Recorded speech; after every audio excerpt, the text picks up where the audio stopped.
যদি 4 থেকে 5 টুকরা মাংস দিয়ে পরিবারের সবাই মাংস ভাত খেতে পারে তাহলে কেমন হয় বলেন তো। তো আজকে আমি সেটাই করে দেখিয়েছি, একদম 5-6 টুকরা মাংস দিয়ে। তো হ্যালো এভরিওয়ান, আসসালামু আলাইকুম। কেমন আছো তোমরা সবাই? আশা করছি অনেক বেশি ভালো আছো। তো হঠাৎ করে রাতে মনে হলো যে একটু মাংস ভাত খাই।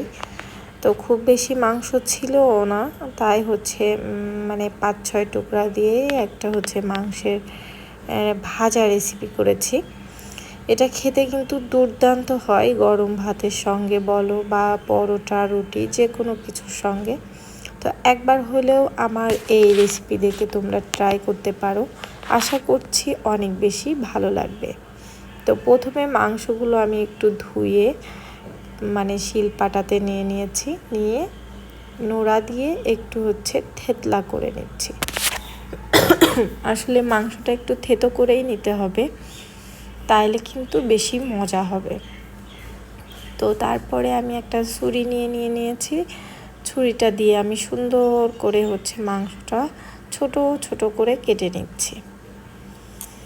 তো আমি যেভাবে করেছি তোমরা কিন্তু এইভাবেই করবে, একদম ফলো করে মানে রান্নাটা করার চেষ্টা করবে, তাহলে কিন্তু আমি 100% গ্যারান্টি দিচ্ছি তোমরা যারা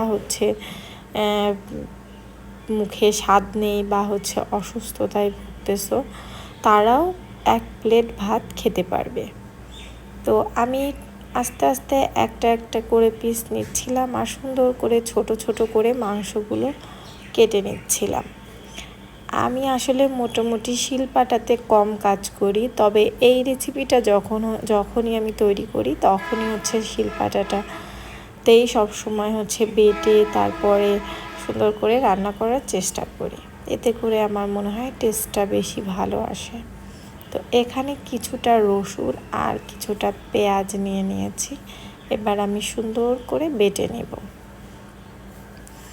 আসলে পেঁয়াজ রসুন তারপরে জিরা আদা এইগুলো যদি পাটায় বেটে রান্না করা হয়, আমার মনে হয় যে কোনো রান্নার স্বাদটা একদম ডাবল বেড়ে যায়। কিন্তু আসলে এই আধুনিকতার যুগে কেউই শিলপাটাটা ব্যবহার করতে চায় না, ইভেন আমিও ব্যবহার করি না, ব্লেন্ডার ব্যবহার করি। কিন্তু মাঝে মধ্যে আমি শিলপাটায় কাজ করতে পছন্দ করি। যেমন যখন আমি ছোট মাছের চচ্চড়িটা করি তখন পাটায় বেটে মশলা বেটে দেন আমি চচ্চড়িটা করি।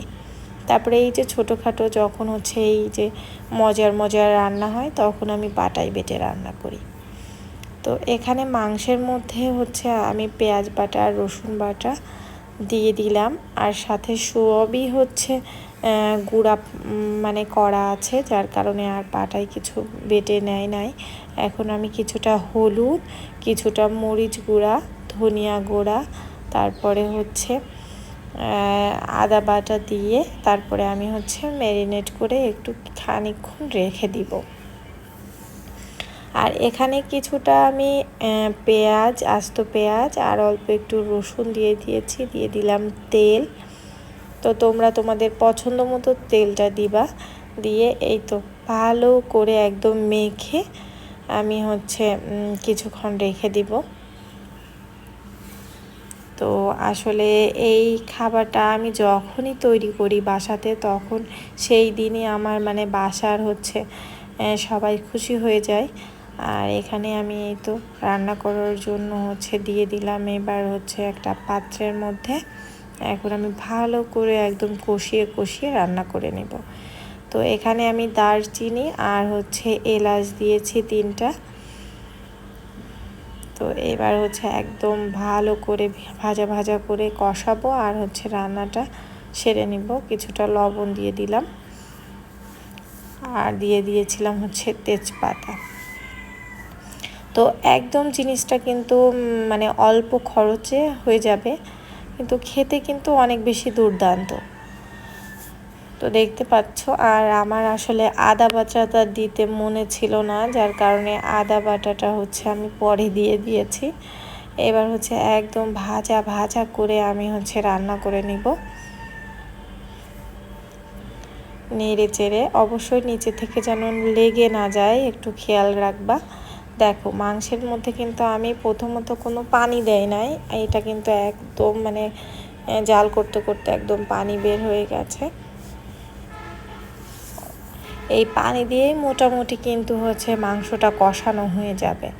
যেহেতু মাংসটা একদম প্রথমে একটু থেতো করে নেওয়া, তারপরে আবার কেটে নেওয়া, যার কারণে হচ্ছে সেদ্ধ হতে খুব বেশি টাইম লাগার কথা না। তো এখানে আমি একটু হচ্ছে ঝোলের পানি দিয়ে দিলাম। এবার এই পানি দিয়ে মোটামুটি আমার হচ্ছে মাংস রান্নাটা হয়ে যাবে। এই যে দেখো মোটামুটি রান্না আমার অনেকটাই শেষের দিকে, আর এই দিকে আমি সেই আসল কাজটা করে নিব। তো এখানে আমি একটা ফ্রাই প্যান নিয়ে নিয়েছি, এখানে হচ্ছে কিছুটা আমি তেল দিয়ে দিব। আর আমি আগে থেকে এখানে হচ্ছে কিউব করে কিছুটা হচ্ছে পেঁয়াজ আর হচ্ছে কিছুটা রসুন, সাথে 2টা কাঁচামরিচ, শুকনো মরিচ কেটে নিয়েছিলাম। এইটা আমি এখন একদম ভাজা ভাজা করে নেব।